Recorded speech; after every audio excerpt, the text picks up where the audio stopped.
Hello student, बहुत बहुत स्वागत रजनीश स्टडी लेक्चर के इस लेटेस्ट वीडियो में। आज हम बात करने वाले हैं क्लास 12 फिजिक्स का इलेक्ट्रोस्टैटिक्स का फर्स्ट चैप्टर, जिसका नाम है वैद्युत आवेश तथा वैद्युत क्षेत्र। इंग्लिश में बोले तो electric charge and electric field. ठीक है, इसका आज हम एमसीक्यू लेकर आए हैं। वीडियो बहुत ही इंपॉर्टेंट है, इसलिए ज़रूर देखिएगा और इसकी एक एक आंसर को कमेंट बॉक्स में लिखते रहिएगा, ताकि आपको चीज़ें अच्छी सी याद होते चले और लास्ट में ये पता चले कि आपको आप कितना सही कर पाए हो। ठीक है, तो चलिए शुरू करते हैं। देखिए, इससे बिहार बोर्ड, इलेक्ट्रोस्टैटिक्स से बिहार बोर्ड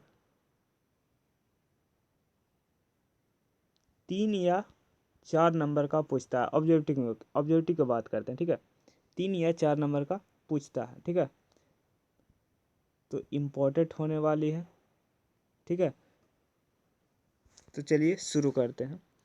पहला क्वेश्चन कहता है, पहला क्वेश्चन क्या कहता है जो देखिएगा। पहला क्वेश्चन कहता है कूलाम बल है। पहला क्वेश्चन कहता है कि कूलाम बल है, क्या वो केंद्रीय बल है, क्या वो विद्युत बल है, क्या वो दोनों है, इनमें से कोई नहीं। देखिए, अगर आंसर की ओर चलें तो कूलाम बल एक केंद्रीय बल भी है और विद्युत बल भी है। ठीक है, तो इसलिए करेक्ट आंसर कौन हो जाएगा? सी हो जाएगा। सी स्टैंड फॉर चलो कहीं घूमने चले। ठीक है, चलिए सेकंड क्वेश्चन पर। दूसरा क्वेश्चन कहता है एक कूलाम आवेश बराबर होता है, ESU में बताना है आपको। देखिए, ESU का मतलब होता है इलेक्ट्रोस्टैटिक यूनिट। तो बताइएगा एक कूलाम आवेश बराबर होता है ESU में। देखिए, अगर एक कूलाम बराबर आपसे ESU में पूछे तो होता है 3 × 10⁻⁹ ESU। ठीक है, ESU। ठीक है, लेकिन इससे दो टाइप और बनता है कि बताइए एक कूलाम बराबर होता कितने EMU में होते हैं। ठीक है, तो अब बताइएगा कि 1/10 EMU होते हैं। ठीक है, EMU का मतलब होता है electro mass unit.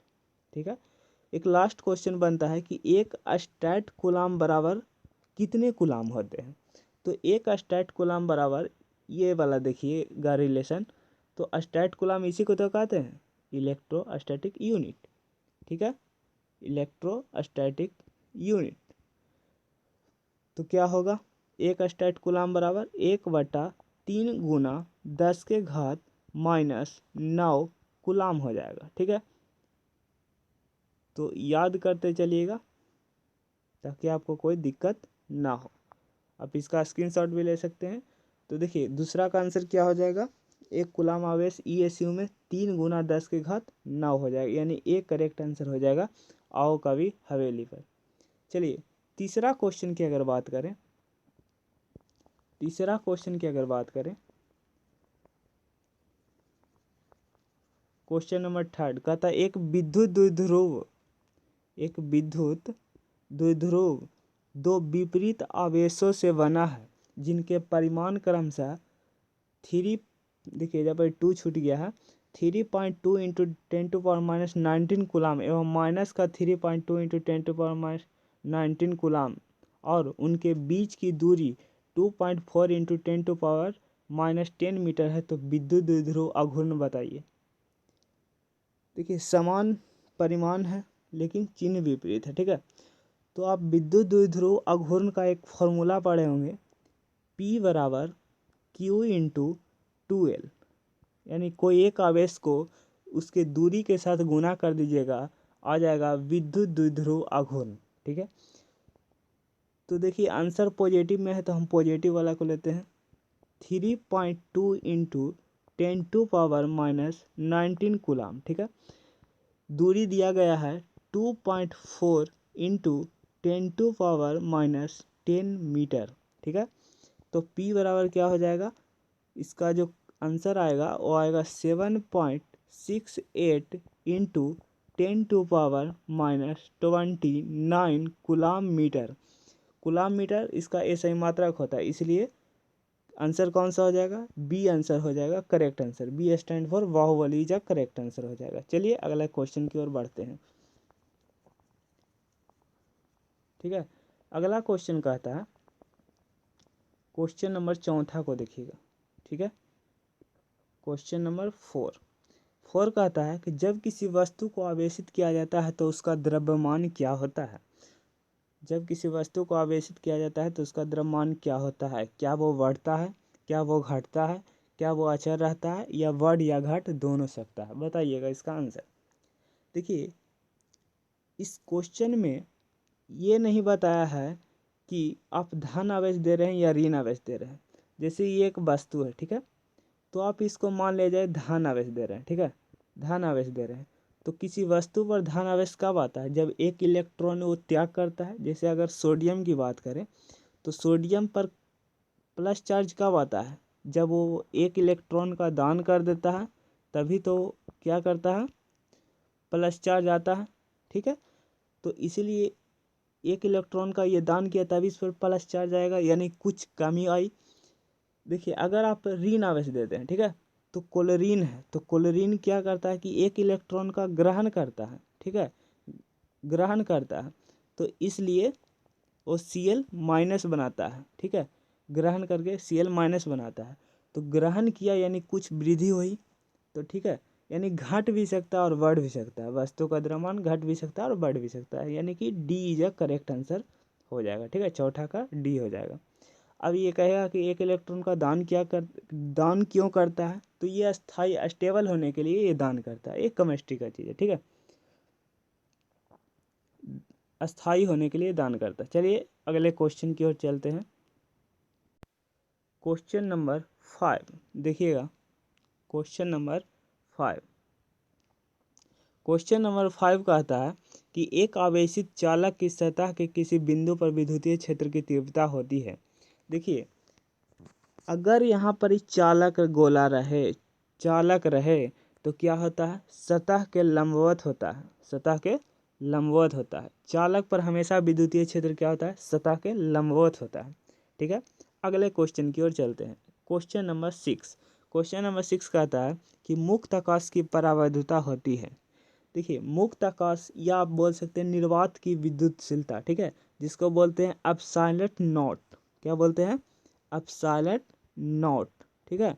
Epsilon not का जो मान होता है वो होता है 8.85 सॉरी 8.85 इंटू 10⁻⁻12 फराड पर मीटर, ठीक है।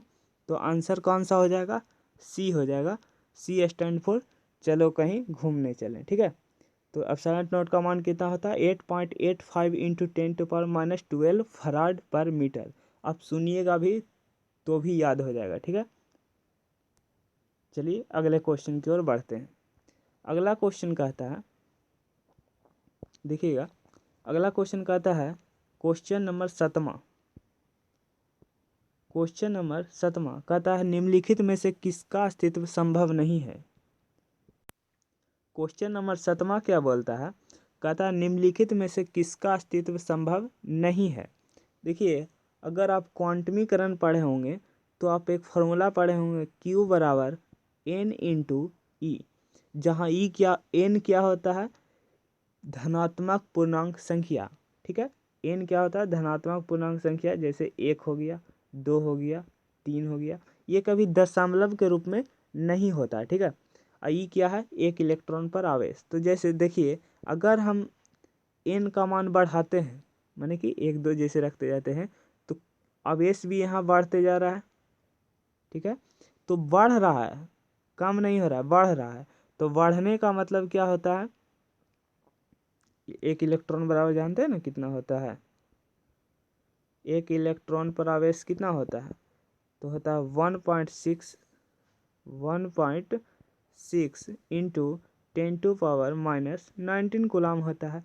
तो इसमें आप गुना करेगा, जैसे 2 से गुना कर दें, ठीक है, तो क्या हो जाएगा 3.2 हो जाएगा, यानी बढ़ते चला गया। तो देखिए 16 32 64 बी और डी में, तो ए और डी में तो बढ़ रहा है, लेकिन सी में घट रहा है, यानी सी स्टैंड फॉर चलो कहीं घूमने चले, करेक्ट आंसर हो जाएगा, ठीक है। 7 का क्या हो जाएगा, सी करेक्ट आंसर हो जाएगा। चलिए 8वां नंबर क्वेश्चन पर। 8वां नंबर क्वेश्चन कह रहा है कि स्थिर आवेश उत्पन्न करता है, एक स्थिर आवेश उत्पन्न करता है, बताइएगा इसका आंसर कि एक स्थिर आवेश क्या उत्पन्न करता है। ठीक है, देखिए अगर आपको बता दें, ठीक है, 8वां नंबर क्वेश्चन, एक स्थिर आवेश उत्पन्न करता है। देखिए अगर कोई आवेश, ठीक है, v वेग से चल रहा है, मान लेते हैं कि एक नियत वेग से चल रहा है, तो वो क्या उत्पन्न करेगा, विद्युतीय क्षेत्र भी उत्पन्न करेगा और चुंबकीय क्षेत्र भी उत्पन्न करेगा। ठीक है, लेकिन अगर कोई आवेश रुका हुआ है, यानी कि v क्या है उसका 0 है, तो वो केवल और केवल क्या उत्पन्न करेगा, विद्युतीय क्षेत्र उत्पन्न करेगा। ठीक है, तो देखिए इस क्या पूछ रहा है आपसे क्वेश्चन में, एक स्थिर आवेश क्या उत्पन्न करेगा, तो क्या उत्पन्न करेगा, केवल और केवल विद्युतीय क्षेत्र उत्पन्न करेगा, यानी ए स्टैंड फॉर आओ कभी हवेली पे करेक्ट आंसर हो जाएगा। ठीक है, चलिए अगले क्वेश्चन की ओर चलते हैं। देखिए क्वेश्चन नंबर 9, क्वेश्चन नंबर 9 क्या बोलता है, क्वेश्चन नंबर 9 कहता है कि इलेक्ट्रॉन वोल्ट भैया सॉरी इलेक्ट्रॉन वोल्ट द्वारा किसे मापा जाता है। ठीक है, इलेक्ट्रॉन वोल्ट द्वारा किसे मापा जाता है, जो आप बताइएगा।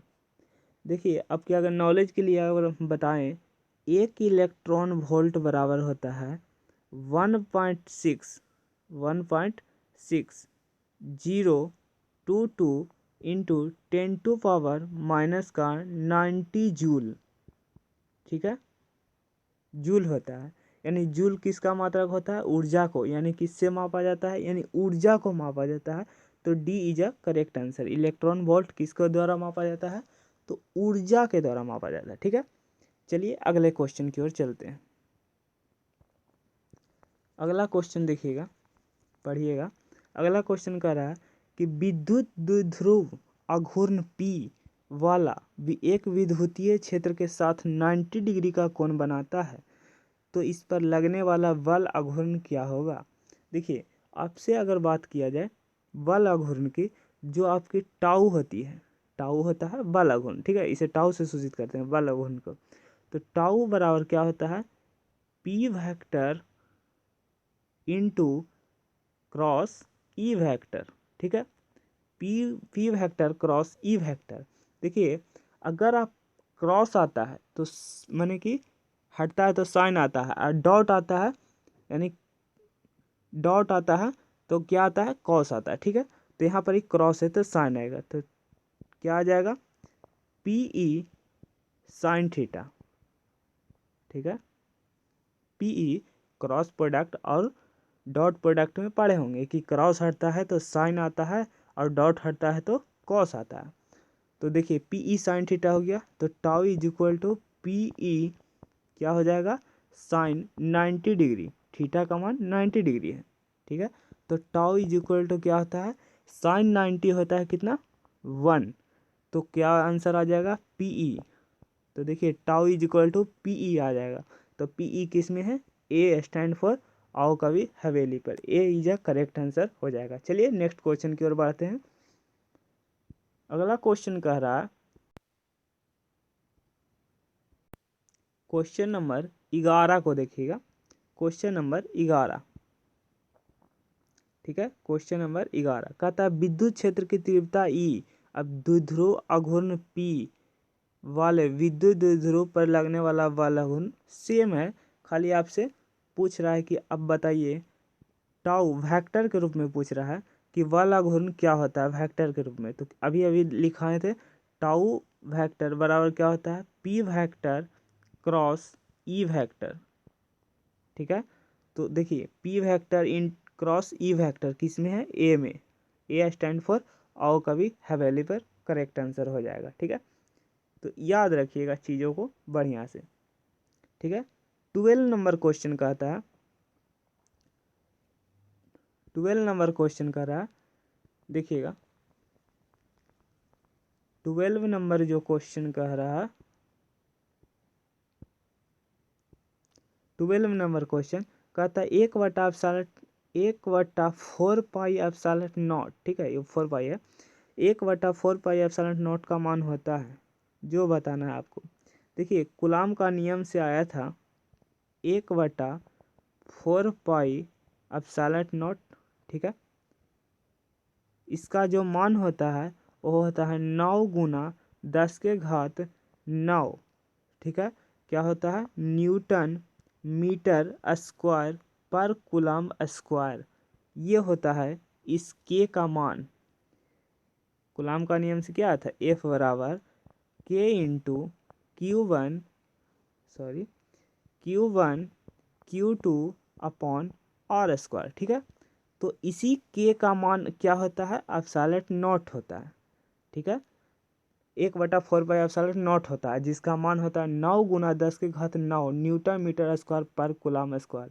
यानी करेक्ट आंसर कौन सा हो जाएगा? ए हो जाएगा। 12 का करेक्ट आंसर ए हो जाएगा, ठीक है। ए स्टैंड फॉर आओ कभी हवेली पर। चलिए अगले क्वेश्चन की ओर बढ़ते हैं।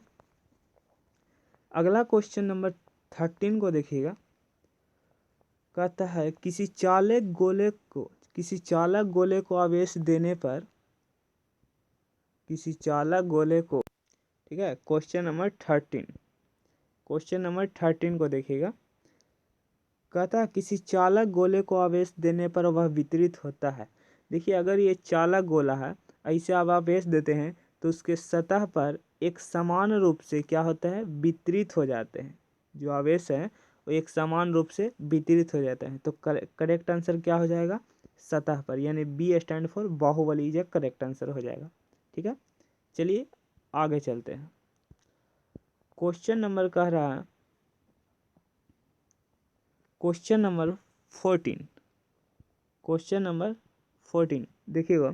क्वेश्चन नंबर 14, जब किसी अचालक गोले को आवेश देते हैं तो वह वितरित होता है। देखिए अचालक गोले को जब आवेश देते हैं तो वो जहाँ देते हैं वहीं पर रह जाता है। तो क्या हो? सतह पर रहता है, सतह के अलावा अंदर भी रहता है, केवल भीतर रहता है, या इनमें से कोई नहीं। तो इसका करेक्ट आंसर हो जाएगा इनमें से कोई नहीं, डी इज करेक्ट आंसर हो जाएगा, ठीक है। क्वेश्चन नंबर 15, ठीक है। 15 नंबर क्वेश्चन को देखिएगा। कहता है विद्युत क्षेत्र ई और विद्युत विभव में संबंध होता है। क्या होता है? देखिए जो विद्युत विभव और विद्युत क्षेत्र में जो संबंध होता है वो होता है ई बराबर माइनस का dV/dx, ठीक है। तो खोज लीजिए आंसर किस में है। तो देखिए ई डी नहीं है, ये dx है, ठीक है। dx है, तो करेक्ट आंसर कौन सा हो जाएगा? ए स्टैंड फॉर आओ कभी हवेली पे, ठीक है। तो ए इज करेक्ट आंसर हो जाएगा, माइनस का dV/dx। अगले क्वेश्चन की ओर चलते हैं। देखिएगा अगला क्वेश्चन क्या कहता है? क्वेश्चन नंबर 16 कहता है विद्युत क्षेत्र की तीव्रता का बीमा होता है। बताइएगा विद्युत क्षेत्र की तीव्रता का बीमा क्या होता है? विद्युत क्षेत्र की तीव्रता का बीमा देखिए ई बराबर जो फॉर्मूला होता है वो क्या होता है? ई बराबर एकांक आवेश पर जो लगने वाला बल होता है वो होता है विद्युत क्षेत्र के बराबर, राइट। एकांक आवेश के ऊपर लगने वाला बल, यानी अगर हम यहाँ से बल की बीमा देखें तो MLT-2 होता है, ठीक है। और यहाँ से आवेश की बीमा देखें तो AT होता है, राइट। अगर हम दोनों को कंबाइन करके लिखें तो क्या हो जाएगा? MLT-1, ये जाएगा तो -1 ऊपर हो जाएगा, यानी -1 -2 -3 और A-1। तो देखिएगा MLT-3 A-1 किस में है? तो B is correct answer, B stand for Baahubali is correct answer हो जाएगा, ठीक है। MLT-3 A-1। चलिए अगला क्वेश्चन की ओर चलते हैं। अगला क्वेश्चन को देखिएगा। क्वेश्चन नंबर 17 को देखिएगा। कहता है बिंदु आवेश के कारण विद्युत क्षेत्र होता है। कहता है बिंदु आवेश के कारण विद्युत क्षेत्र होता है। बताइएगा विद्युत क्षेत्र होता है, जैसे ये कोई एक बिंदु है r दूरी पर कोई एक p बिंदु है, इस पर कहता है कि आपको विद्युतीय क्षेत्र निकालिए। तो यहाँ पर एक सूत्र आया था विद्युतीय क्षेत्र का, E बराबर k q upon r square, sorry k q upon r q, ठीक है, के क्यू अपॉन आर क्यू करके एक सूत्र आया था, ठीक है। तो करेक्ट आंसर कौन सा हो जाएगा, के क्यू अपॉन आर क्यू, यानी कि B is a correct answer हो जाएगा, ठीक है। ठीक है, चलिए आगे की ओर चलते हैं, अगले क्वेश्चन की ओर चलते हैं, ठीक है।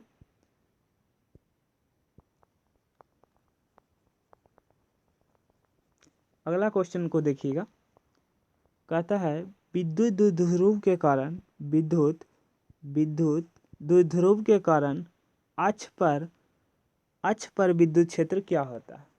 देखिए अक्ष पर विद्युत क्षेत्र आपको बताना है। जैसे ये एक द्विध्रुव है, प्लस क्यू, प्लस आवेश और माइनस आवेश, ठीक है।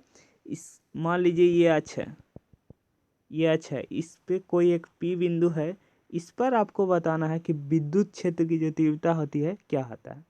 देखिए अक्ष पर जो विद्युत क्षेत्र की तीव्रता होती है वो होती है E बराबर 2kp बटा 2kp बटा, टू कितना गंदा लिखा है,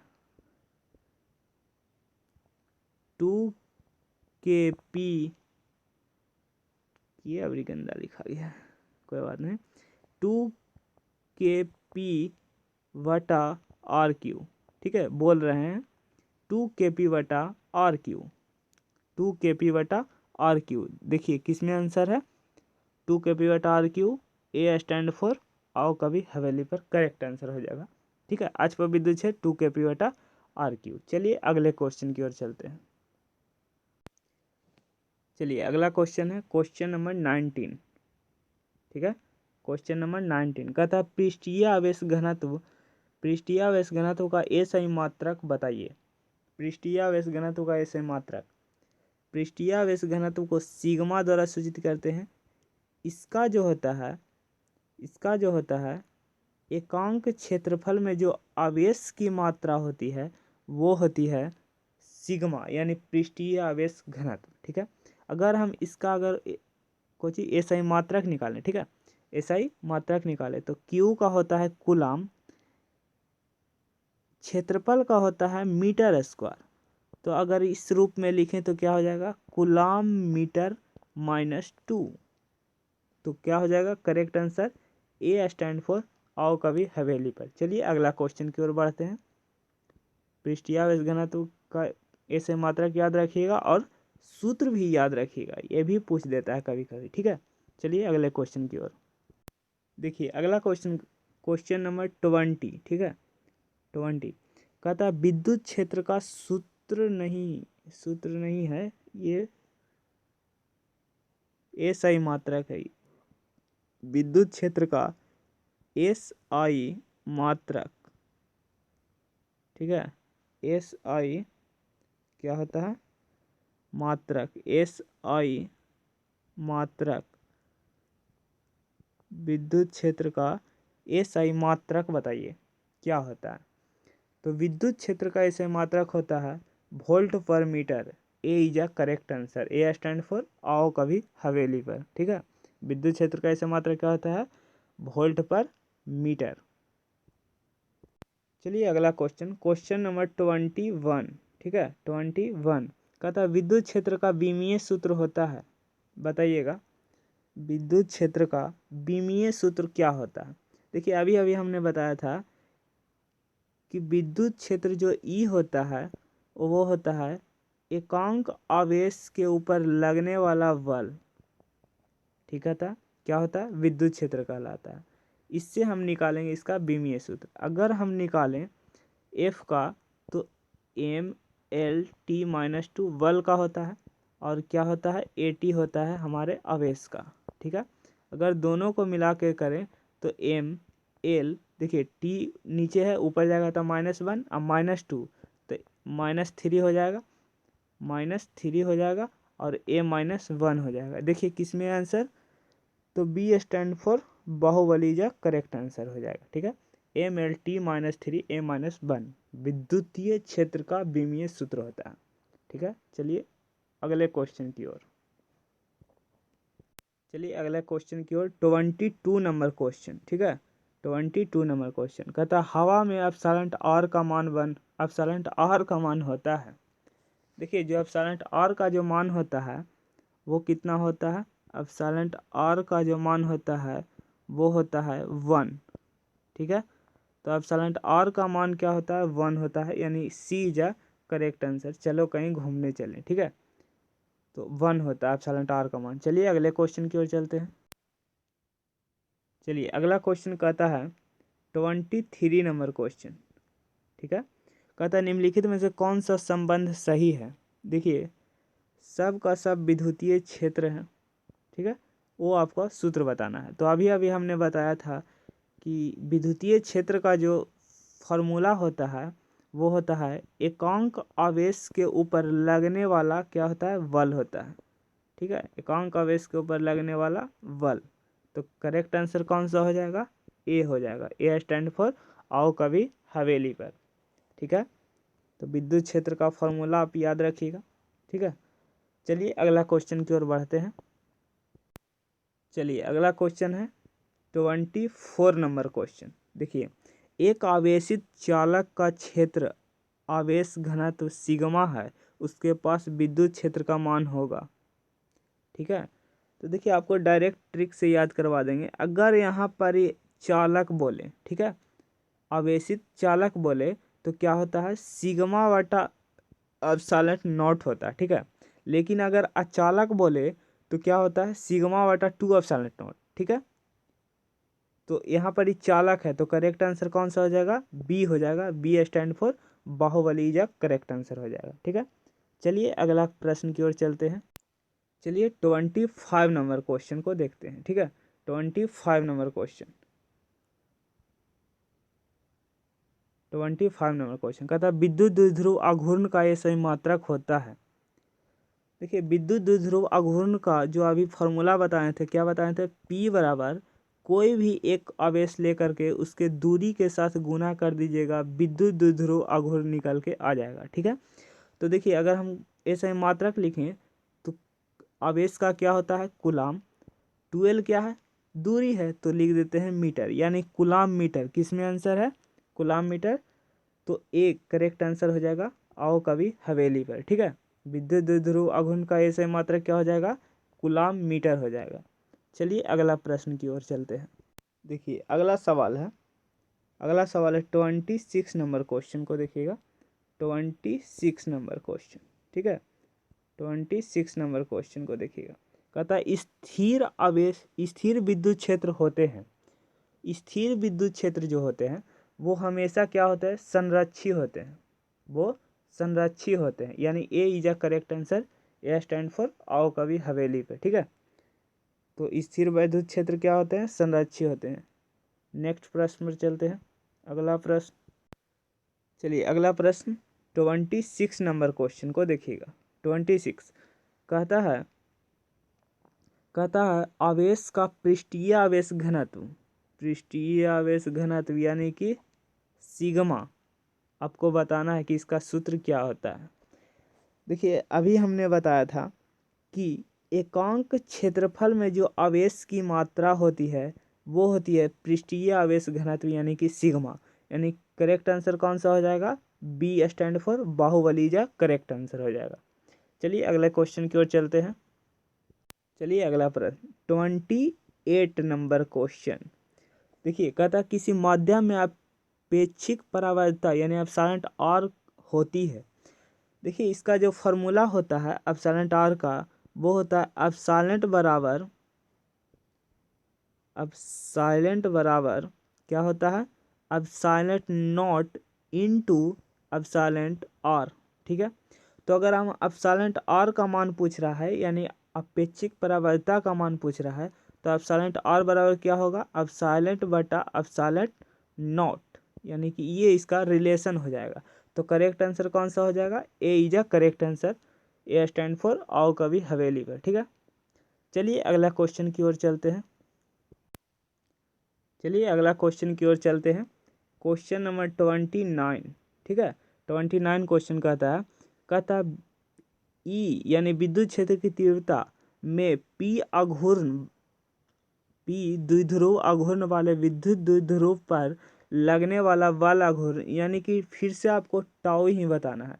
तो हमने बता दिया था इसका आंसर कि टाउ वेक्टर के रूप में बताना है। तो टाउ बराबर क्या होता है, P vector cross E vector, ठीक है, ये इसका रिलेशन होता है। तो करेक्ट आंसर कौन सा हो जाएगा, a is a correct answer. आओ कभी हवेली पर, ठीक है। बस यहीं तक। तो उम्मीद करता हूँ कि वीडियो आपको पसंद है। अगर आपको पसंद आया तो वीडियो को लाइक, सब्सक्राइब और शेयर कर दीजिएगा, ठीक है। मिलते हैं नेक्स्ट वीडियो में। बाय बाय, टेक केयर, जय हिंद, बाय बाय। सब्सक्राइब और लाइक ज़रूर कीजिएगा, ठीक है। Bye bye. और नोट्स के लिए हमारे टेलीग्राम चैनल भी ज्वाइन कर सकते हैं, ठीक है। उस पर नोट्स डाल दिए जाएंगे। तो ठीक है, मिलते हैं नेक्स्ट वीडियो में। Bye bye.